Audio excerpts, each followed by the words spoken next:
so kind, you forget to be clever.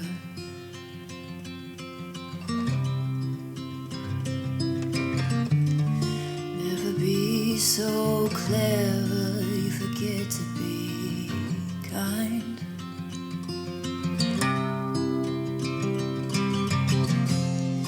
And if I didn't know better, I'd think you were talking to me now. If I didn't know better, I'd think you were still around. But I didn't stay dead. What I didn't stay dead. You're alive in my head. What I didn't stay dead. What I didn't stay dead. You're alive, so alive. Never be so polite, you forget your power.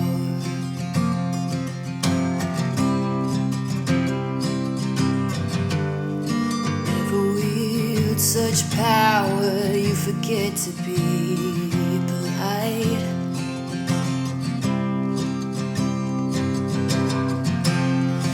And if I didn't know better, I'd think you were talking to me now. If I didn't know better, I'd think you were still around. But I didn't stay dead. What I didn't stay dead. You're alive in my head. What I didn't stay dead. What I didn't stay dead. You're alive, so alive.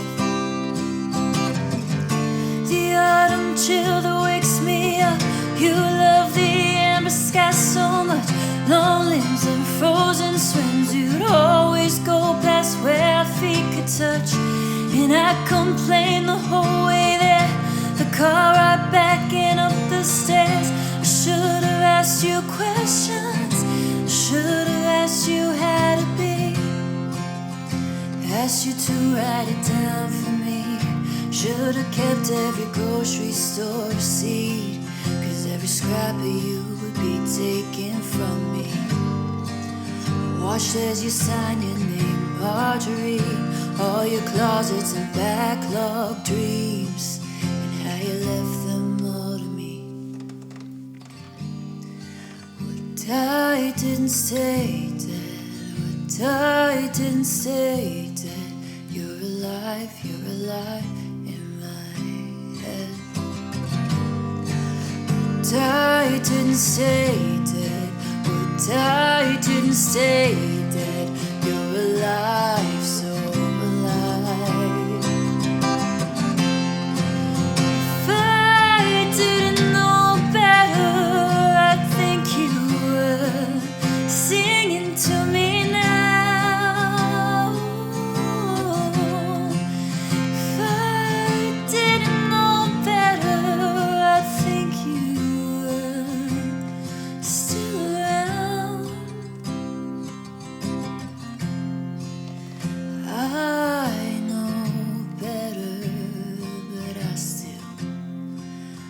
feel you all around. I know better, but you're still around. All right, type ones, this one is for you. Before we get into the explanation, you know I have to do it. I want to ask you to please thumbs up this video, leave a comment if you liked it, and hit that subscribe button to see more of this series in the future. I am also on Patreon, and I have a podcast all about the Enneagram, so I will leave all of that in the description. I would love your support. Thank you. All right, back to the real stuff. Type 1s are perfectionists or reformers. As a quick reminder, the type 1's core fear is to be imperfect, to be corrupt, to be a bad person, to be wrong. Therefore, their core desire is to be correct and to be a good person. And I might almost say to be perfect. Now, I hope you noticed I dressed in my best type 1 outfit today, and my plan is to do this for every video. I want to wear clothes that align with the type. These clothes are very put together, make me look like I just have my together. Now, I am a type 1, so I'm really excited to tell you about why I chose the song Marjorie for the type 1s. This is a beautiful song. If you don't know the backstory, Taylor Swift is actually singing about her grandmother who passed away. But let's get into why I chose this song for type 1s. Well, as you could guess from the 1's core desire and core fear, 1s are rule followers. These are people who want to be good, they want to be right, and they want to be correct. So what better way to do that but by living by a set of rules? So how does this relate to the song Marjorie? Well, I think this song really just reads like a rule book. I mean, we have never be so kind, you forget to be clever. Never be so clever, you forget to be kind. And then later we have never be so polite, you forget your power, but never wield so much power, you forget to be polite. So very, very much a rule book. And even more than that, as is evident in the type 1's title of the perfectionist, these folks really want to get it exactly right. They want it to be perfect. And so not only do these lines read as rules, but they're very specific rules that almost have no wiggle room. Like, you need to be polite, but not too polite, because you also need to have power, but not too much power. So you have to find the perfect middle ground. And that is what the 1s are always striving for, is figuring out how to be the best human they can possibly be. Okay, so the next part of the song I really want to highlight is this line that is repeated throughout the song that says, you're alive in my head. Now we know, because Taylor Swift has told us, that this song is about her grandmother, so that's who she's talking about being alive in her head, so we can surmise that these rules we're talking about have been passed down from her grandmother. So how does that relate to the type 1? Well, type 1s are known to have this relentless inner critic in their head that is always telling them what to do, what not to do, always telling them if they're doing something wrong. It's this voice in their head that's just constantly course correcting. So how I read this line, you're alive in my head, that's Taylor saying, like, she's hearing her grandmother's voice as her inner critic. Her grandmother is alive in her head, helping her be good. Typical type 1. Okay, so let's talk a little more about the shadow side of a type 1 and how that shadow side shows up in this song. So type 1s, when they're unhealthy, they can become extremely nitpicky. They're like hyper focused on mistakes in the world and errors. And so there's a line in the bridge of this song where Taylor Swift says, I complained the whole way there, right? She's on a trip and she is just only noticing everything going wrong. And so I see this as the type 1's need to see the errors in the world rather than seeing the good. They see what can be corrected. So that can include a lot of complaining, even when things are going really good. I complained the whole way there, the car ride up back and up the stairs. But then what's interesting here is the line leads into, I should have asked you questions. I should have asked you how to be. Now, the reason I love this is because this shows the back and forth of the type 1 and the immense guilt that they feel when they don't do the right thing, when they aren't perfect.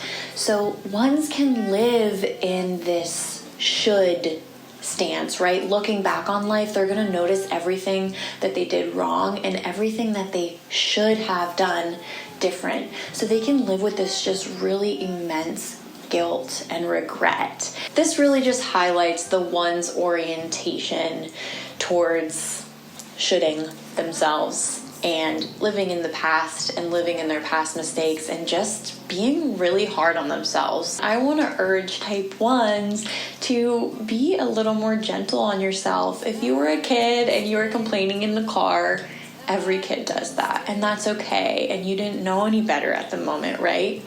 Right, Taylor?